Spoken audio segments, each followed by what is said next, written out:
All right, everybody. Thanks for sticking with us towards the end of the DeSci Summit. We've made it. We've summited the DeSci Mountain. We've heard some excellent talks all across the board from decentralized science in astronomy, biotech, patient data rights, and the incredible opportunities that exist.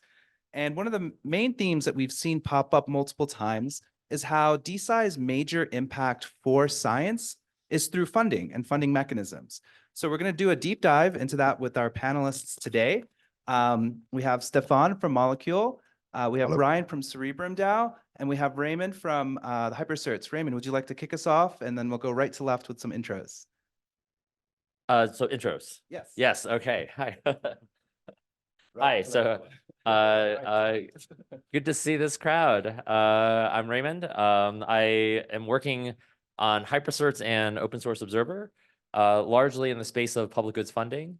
HyperCerts started as a pretty simple idea, which is, what happens when you generalize something like an impact market, like a carbon market, for any form of impact. So, on-chain impact certificates for representing work done and impact received, and then creating marketplaces around that. We quickly identified that open source software is definitely one of those public goods that does a immense amount of good in the world, and is painfully unfunded, and a ripe market to test these ideas out on. And you can't sell impact if you can't measure it. So that's why we started Open Source Observer, to create a platform for measuring and doing the data science of impact for open source software in an open source, open data, open infrastructure kind of way with the community. And now launching some of these experiments with the RetroPGF communities across different ecosystems like Optimism and most recently Filecoin. They just launched their RetroPGF. Yeah, but I think I came into this space with a long-term goal of wanting to expand to do all these things in DeSci and science as well. It's of course significantly harder to measure impact, and it's much longer time horizons than open source software. But I think there's a path to get there, so that's why I'm here. Excellent. Hi, I'm Brian Majerski, and thanks for everybody for powering through to the last, I think the last or second last, we're penultimate. And thanks for the support of DeSci as well. I'm with Cerebrum DAO. I'm a founding steward of Cerebrum DAO. It's been an inspiration of mine to get it kicked off, and we've got a vibrant and growing community coming together. We are a bio DAO that is seeking to be a network organization globally to fund and translate opportunities, broadly speaking, in brain health. We're focused on a lot of things. Preventing neurodegenerative disease is a primary focus, but in total, we see ourselves as a brain health DAO. We see neurodegeneration and brain health as a massive opportunity area, and also just a condition of aging at its core. And so we're taking a different perspective than the current funding organizations are to the brain. And we see that right now, unlike a lot of other bio DAOs like longevity and women's health that you heard about earlier that are short on funding, brain health is kind of the opposite. We have a lot of funding. It just happens to come from only a couple sources, and they tend to be very bureaucratic and conservative and focused on a few areas. And some of this gets tied up into the current poor incentives in the scientific system right now, where a lot of it is a lot of organizations and entities and universities in particular have figured out how to get to that funding, and they publish, but they don't generate impact generally. So we think we can change the game by being the largest network in this. We do think there's network effects to bio DAOs.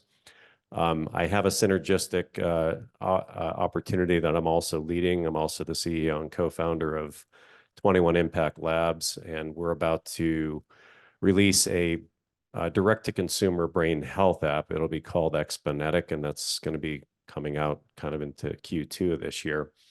That looks holistically at brain health, and so we're going to be able to have a mass number of consumers coming into an app and actually having a holistic metric of their brain health assessed and tracked over time longitudinally.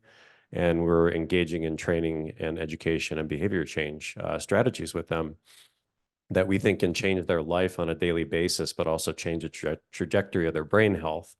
And it's synergistic with Cerebrum DAO because the data and the users can get connected into the DAO and pointed toward funding and participating in the research that could actually make a difference for that person's brain. And so these are big opportunities, but I'm all in and invested in brain health. And it's been a journey of about 4 years right now so far for me. Awesome. My name is Stefan Adolf from Berlin, Germany. I'm coming straight from the headquarters of Molecule AG, which is Molecule DAO on Twitter. Please don't take our Twitter handle too seriously. We are not a DAO. We are a highly commercial company. I'm the lead developer of our development team. Molecule is focused in biotech research funding, and we are mostly focused in commercialized IP funding. This is a little bit contrary to what this public health sector ideas bear, and also what this whole open source idea bears. I mean, we're also in that space for sure, but we have quite a success track record in funding BioDAOs like VitaDAO, AthenaDAO, HairDAO. We're also helping Cerebrum, if I'm right. No, I'm not. You are correct. I'm correct. I hope that is all about the money. I'm just about the code.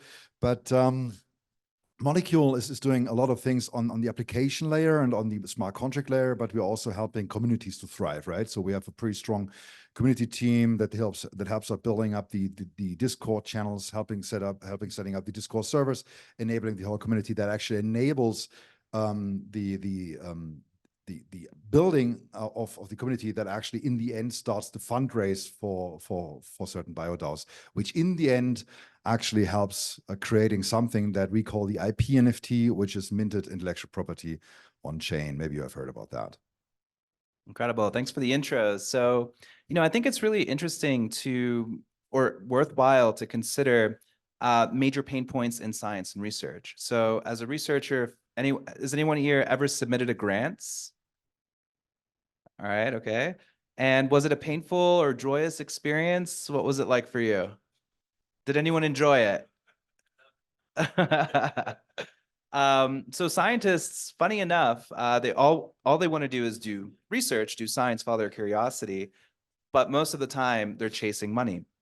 Now, it's interesting because tons of money through the NIH, through the NSF, has been pouring into scientific research.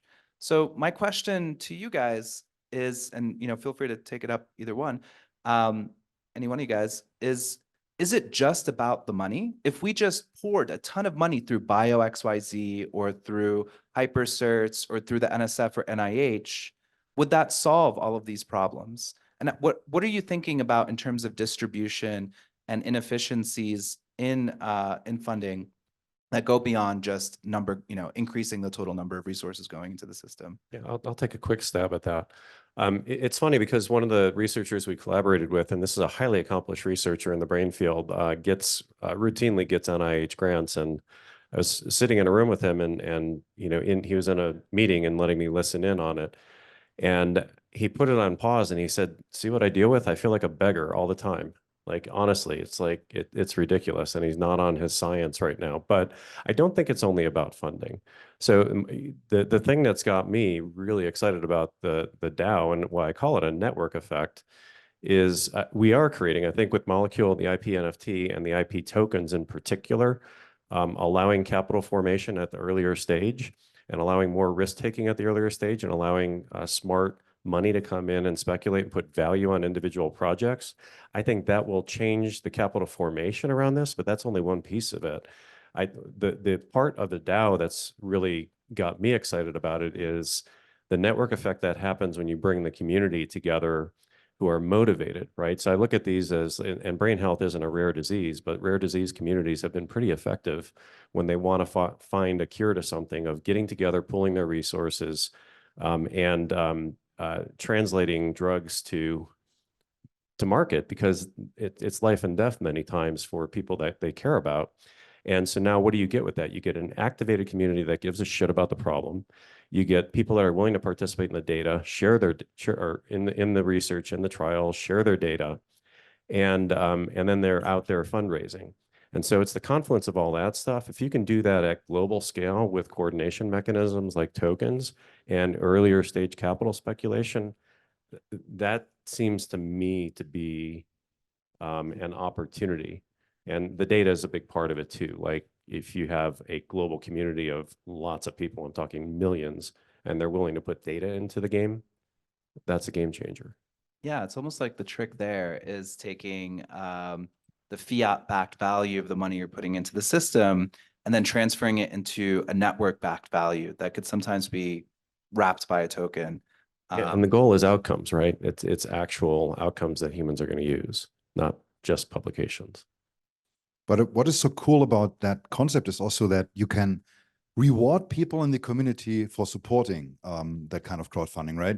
And it has different aspects, right? I mean, if you're an institutional investor, there's quite a good reason to invest in that kind of IPT model, because you will definitely see some kind of upside, and you can actually at a very high risk invest in upcoming IP. But if you're just a member of the VitaDoc community, you just maybe you're just interested in longevity.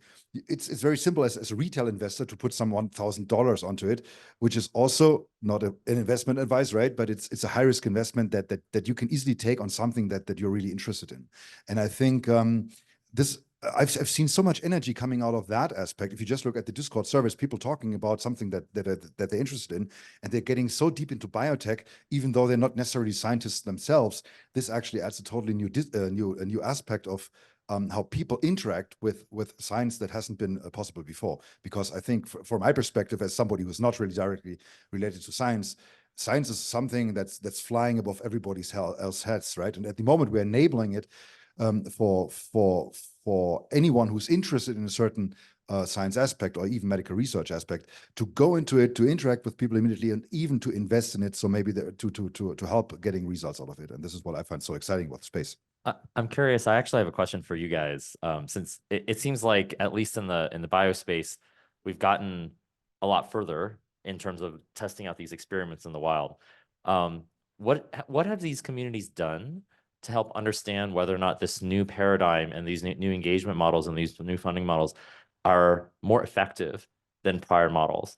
I'll give an example, at least from my perspective. Like, the context here is, in the context of RetroPGF, the order of magnitude of money going into open source software from RetroPGF is on the same order of magnitude now as traditional free and open source software. Could you give a quick rundown of RetroPGF to those that are Yeah. first hearing about it? Yeah, of course. So RetroPGF is this idea that in the optimism community, at least, which is one of the biggest programs, they're going to pay retroactively for things that are impactful to their ecosystem. So I asked them before, do you guys invest in companies? They're like, no, we don't invest in companies. Sometimes we give out small amounts of grants, but the vast majority of money that Optimism gives out is just paying for results. Like, if you have something that is bringing sequencer fees, if you have something that's impactful to their community, we're going to pay you for it. And the last round was over $100 million. Now, to put that into context, the Linux Foundation annual budget is $188 million. And the Linux Foundation not only shepherds the Linux kernel, but they also take care of things like PyTorch. They take care of things like Kubernetes. These are like, this is the foundational technology of like the entire world.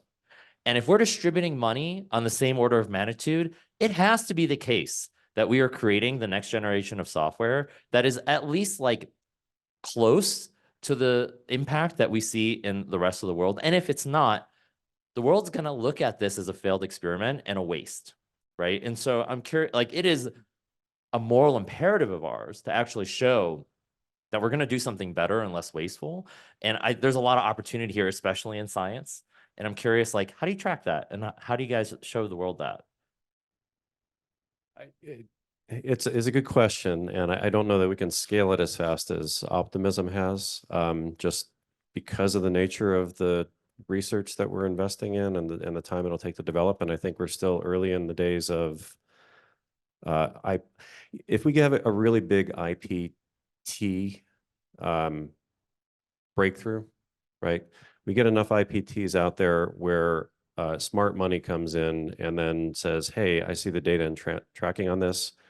That is a compelling project, that one hell of a valuation. I'm gonna ape in and get some of these tokens, but not aping in really. That it's actually a smart investment, and it's a high quality name like a Flagship Pioneering or something like that. And then you kind of get people understanding what these IP token markets are. You can take that IP token market, I'll speak in terms of brain health, right? I would want to have Cerebrum DAO in a very near future have enough IP NFTs funded that have been fractionalized IP tokens where there are markets in each of those. And if you added those up, the collective value of that is greater than the annual budget from the NIH that goes into Alzheimer's research, which is like $3.5 billion, right? So if we can get to that $1 billion marker where we're driving that amount of value, measurable value in brain health, and you see outcomes and people are actually betting on outcomes because they're making markets in it. Like the market valuation is more important than the amount of money that's being put in there because it's people saying these things are worth this, right? Yep. So we get that market value above what the NIH funds, then I'd say we've arrived and we're actually doing it better. And I also don't really know if the open source concept applies to everything in biotech, right? And since, again, I'm not really a biotech scientist or anything, but I noticed that there are some disciplines in research that are maybe better IP protected, at least today, right? And I think everybody in DeSci would sign off the quote saying, okay, I think we should open up the stuff and we should disrupt the system. And I'm totally with everybody here because I love open source software as a software developer being my own, right? But I think the biotech industry isn't that far yet. It's more like, let's just apply Web3 technology on top of what's currently there. And let's utilize everything that we have today in DeFi to fund the hell out of that, right? And to make that happen. And I think we definitely should, I think we had the talk the other day, it might make sense to mix things a little bit, right? Saying, okay, in some discipline, it might make sense to mint that IP NFT that is somewhat commercial IP, but mix that with HyperSearch from a different aspect that actually just invests in something public about the same research direction. And then we actually have some kind of common market between public and private research actually that could be mixed and could be even a mixed investment, right? That's something that excites me personally very, very much if we could just put those assets together to work. So it's interesting. I think if we zoom out and, recap what we've talked about, it seems, money is very useful as a catalyst to drive perception, to drive alignment, to get people talking about things that matter, and to have innovation happen. So, but it's still a big open problem. What is the actual definition or closed form expression of a function that maps money to outcome? And how do you define those outcomes? Because we know where the money is, we know where it comes. So I would love to hear a little bit more. Maybe Raymond, you could talk us a little bit through HyperCerts and how that mechanism works, specifically tying impacts to outcomes to money.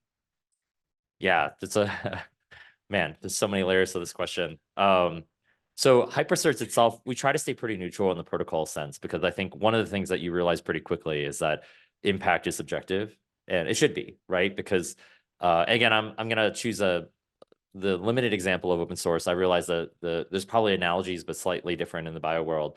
But like there are subjective things that you end up caring about, but everybody has slightly different definitions of it, right? So one particular ecosystem might care about growth in a particular, and there's different variations of growth, right?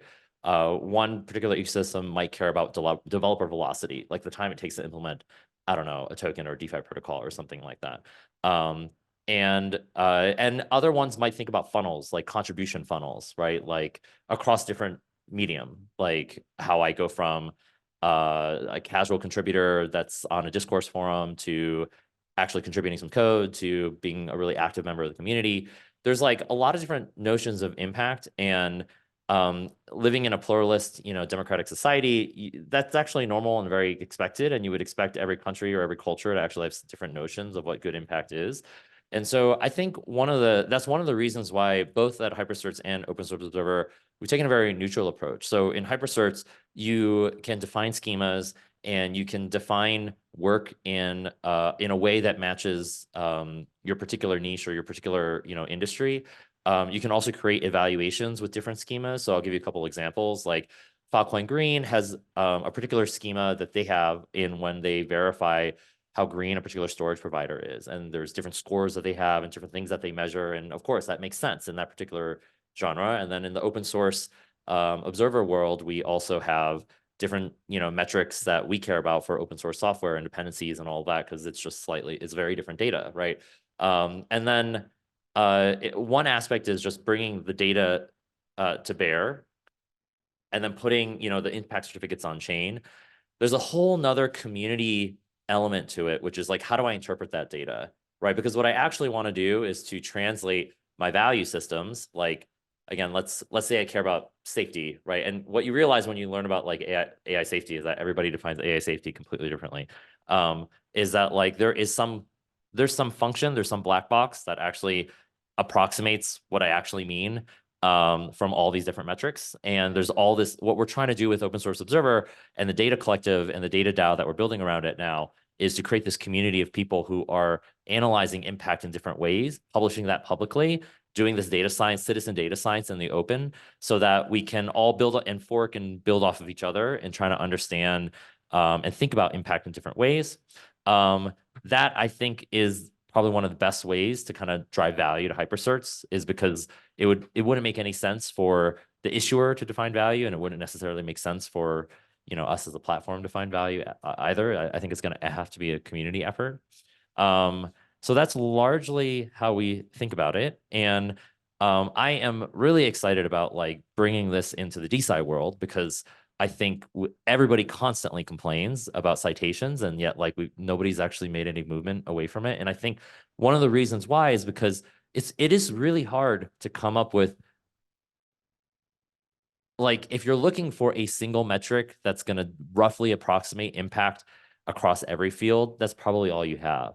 But if we actually start to deep dive into what impact looks like in pharma and drugs, and what impact looks like in AI research, what impact looks like there actually are reasonable ways that you can like translate the like mathematical ideas that go into computer science theory papers, that go into computer science systems papers, that go into the actual implementations of AI models that we actually do today, into what we actually implement in OpenAI. And there's a long lineage of stuff that nobody gives attribution to.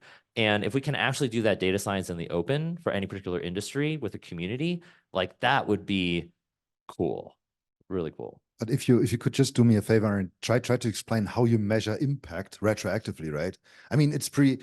I once when I heard first about hypercerts, it was more like I could imagine that with streets, right? So nobody wanted to build streets, so you say, okay, if you build a street, I will give you $1 billion. That's great. And if somebody built a street and I can finally see that, I knew, okay, that guy had some impact. The street is there, so I give him the $1 billion, right? Is it more like that? But then how do you measure? I mean, street is now a very clear example, right? How would you measure that on a more abstract thing like research, right? What is impact then? I'm so glad you brought that up. I love this because this is like the thing that I admire so much about the optimism community. Like in the okay, I'm going to use open source again because obviously I'm a computer scientist. I study in computer science, so that's like what I'm most familiar with. Like Silicon Valley is entirely built on open source software, and nobody recognizes it, right? Like there's the stuff we use for free, and then there's the stuff that we built, and we get paid for the stuff that we built. And the thing that's different about crypto networks is that everything is open source. So you have to look at the entire stack. Like we actually have an appreciation for that in a way that like commercial, like proprietary companies typically don't. Even though studies have shown that 76% of code that people ship to production is in their dependency tree, not stuff that they write, right? They don't have a cultural understanding of that. There is something similar when you bring it all the way back to research, right? So in the optimism world, for example, I think it'd be incredibly cool if they started doing retro PGF on the ideas that inspire them. Because the impact to that community is very clear. Impact is sequencer fees. They make revenue, and that's how they fund their operations. So if it's an idea that led to sequencer fees, like there's a ton of actual distributed systems computer science papers that influence the architecture of their rollups, that influence the architecture of their distributed sequencer and their superchain idea. There are papers that they took those ideas from. They could recognize those, right? And those papers could similarly, I think one of the things that's really powerful is this idea of a network funding model, which is people that receive retro PGF then do retro PGF to the things that influence them. So potentially like the recipients of retro PGF of those papers, the people that do systems applied work papers can retro PGF then to the theoretical papers that influence them and all the way backwards. You can imagine like drip lists all the way through like, your past citation work. I can imagine something totally similar in any AI field. Like OpenAI it would be incredibly cool if they took their revenue and retro PGF'd to all of the like AI papers and academic papers that influence their work because they didn't come up with all this stuff on their own. And then all the way back to like the theoretical papers that made all this possible, including, you know, the original perceptron paper, which was like a single neural, like, you know, In the 70s. right? Like that would be so Minsky, cool. right? But like it starts from this cultural understanding that we have to recognize the entire stack and not just the stuff that we did. Yeah, super interesting. About this perspective. One of the things that's already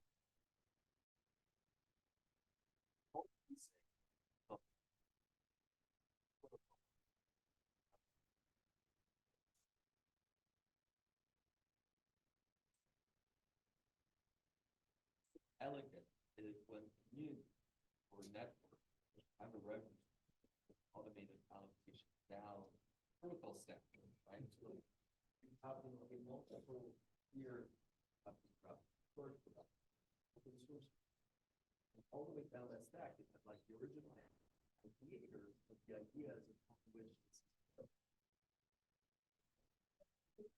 Yeah.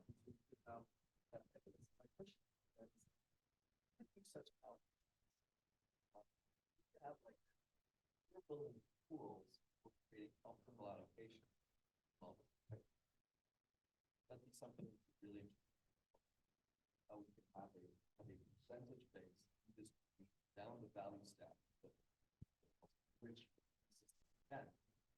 Yeah, I love that. I think, sorry, I think after everything that I said, I feel like the most powerful idea out of Optimism was just their commitment that they're going to take 15% of their sequencer fees and give it back. Like if we did something similar with Stripe and every like Silicon Valley startup that like generates revenue and actually recognize the stuff they build upon, like we'd be so much further along than where we are. On the life sciences DAOs, we can do something like that. That's, again, what I like about the IP tokens themselves. So every IP token that gets minted, right, there is already an allocation that goes to the PIs to give them incentive to work on it. But that IPT, like, does it lead to ultimate impact? Well, does it get funded again and again and then turn into something and get translated and actually turn into a drug that helps with healthy, you know, we can measure in healthy brain years expanded.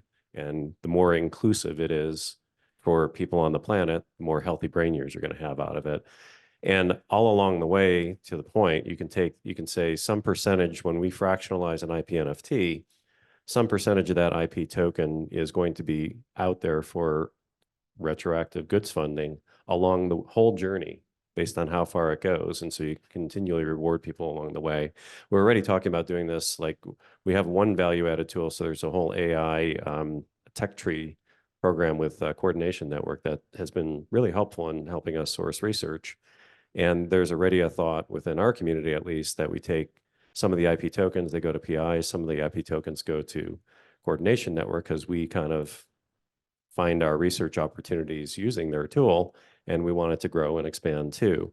And then there could be more that are reserved for later stages as this becomes more successful and other people help along the way.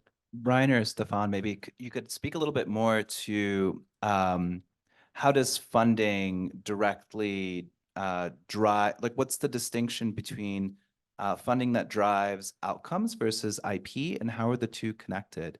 How is the value generated by IP related to the outcomes that are generated? And I'll stop there. Yeah. I would like to take that very quickly because it's pretty interesting. Many people, when they first see the products that Molecule has built, for example, right, they always ask me, okay, where's your data room and where's all the encrypted data and who contributed that? And I usually say, well, there is no data. The IP NFT is actually not really the data room anything. It's not exactly attached to it. This is just the legal representation of the IP in the world. How we actually see the IP NFT, it's actually just the root of everything that can be attached to it, right? So everybody can attach data to it, and this is a value chain that somebody else can provide. Of course, Molecule would be more than happy to, for example, integrate DeSci Labs to anybody else and saying, okay, let's also add those data rooms to just demonstrate that there's some real attached information to that IP NFT. But this is not exactly the point of the IP NFT. This is just the legal capture on chain. But what I wanted to say is actually that funding also has to be addressed from different perspectives, right? So we as developers at Molecule, we now have built, I think, our third fundraising mechanism to help the community raise funds for either research projects by selling fractionalized IP NFTs, as you just mentioned, Brian, or by doing reverse auctions using a Gnosis safe auction concept. And I think it depends on which stage of that development you want to raise funds for, right? If you are a researcher, it makes absolute sense to fractionalize your IP NFT and sell those shares for certain amounts on the market, also reward your contributors with that. And you know who contributed most, right? Pretty traditional thing, okay, this is my postdoc and he contributed 90% of the paper. He gets, I don't know, 100K in tokens, right? You can absolutely do that. And I think it's this is why I'm quite excited on that stack, because you can actually mix all those aspects together, and you can even have an open source aspect to it and bundle that with Hypersearch shares or something, because it all will refer to that one thing on chain that is an asset itself, and it is even transferable. But this is, of course, the end game asset, as I call it, right? This is the actual IP that could be utilized by Pfizer to I don't know, to build a medication that's worth billions of dollars, right? So is the question on impact? Yeah, I would love to hear a little more about in 5 years, 10 years, how Cerebrum DAO would be, what your vision is for Cerebrum DAO in 10 years with IPTs and IP, and the kind of impact you could imagine with a mechanism like this built on open source finance. Yeah, I mean, 5, 7, 10 years out, I mean, we're the largest network organization for sourcing, funding, and translating successfully therapeutics and solutions in the field of brain health broadly. The metric, I mean, the impact outcome for us, I mean, ultimately on all of these is, does it translate into humans and is it extending healthy brain span? And those are all measurable things right now, especially where we're going, with wearables, miniaturization, and other metrics. And we've even licensed some comprehensive brain health metrics to help us track this over time, so we can measure output and impact. And there's also another thing going on in life sciences too, where there are large populations, whether it's gender or ethnicity or race, that are excluded from clinical trials or excluded from a lot of data that goes into this. So if you're really talking about maximizing healthy brain span, like number of brain years extended, then we're incentivized to try to get these drugs and therapeutics and solutions out to as many people in the global population as possible, so you make them accessible financially, but also medically. And so that to me is like the ultimate mission. And I think if you fulfill that, and we see, well, hey, how do you measure impact too? And if you're driving toward that as a solution, the financial part of that actually just comes out of it, right? You're going to have massive financial rewards from that. And if we're the largest network organization doing it, we are generating value as well. You could very easily say, right, if the token price pumps, you know that you had some impact, but you don't know if it hit the right person. But maybe in the end, it will turn out pretty well like that, because something that gains value is likely something that's valuable, which is not exactly true in the first year of any token in Web3, right? But it might be an indication on the long term. I just look at the ValiDAO token at the moment. It's incredible. I don't know what those guys are doing, but it's quite insane. Yeah, I think a good example is the Uniswap airdrop, where Uniswap really set the precedent for all future distribution of revenue by a DeFi company. So they airdropped 400 Uni to anyone who'd ever used the protocol, at least even once. And that, got a lot of people into Web3. It got people, I saw stuff on Twitter, people posting, oh, like, I can buy this laptop now, and now I'm going to start a DeFi project. Or, in my case, like, I was like, oh, this can be helpful for hiring a research fellow to do some research at the intersection of complex systems in Web3. Doing this, the mechanism. But in doing that, now that nobody can replicate that mechanism ever since. So it all comes down to distribution. And I think I'm going to sign us off now, just because we're running a little bit late. But it does really seem that if we solve the distribution problem, where we can efficiently and effectively allocate resources generated through real economic activity to research and projects and innovation, new inventions that solve real utilitarian problems hosted by society. And so what those problems are, I think, we can build tools that are neutral, that allow us to define those as we go along, and keep asking the questions that matter most when it comes to making an impact in society. So thank you, everyone, for our panelists. If anybody wants to follow how we do this, we are auctioning our token off next month, so keep an eye out for it. Token chill. Thank you. Thanks, guys. Find uns on the internet. No chill zone.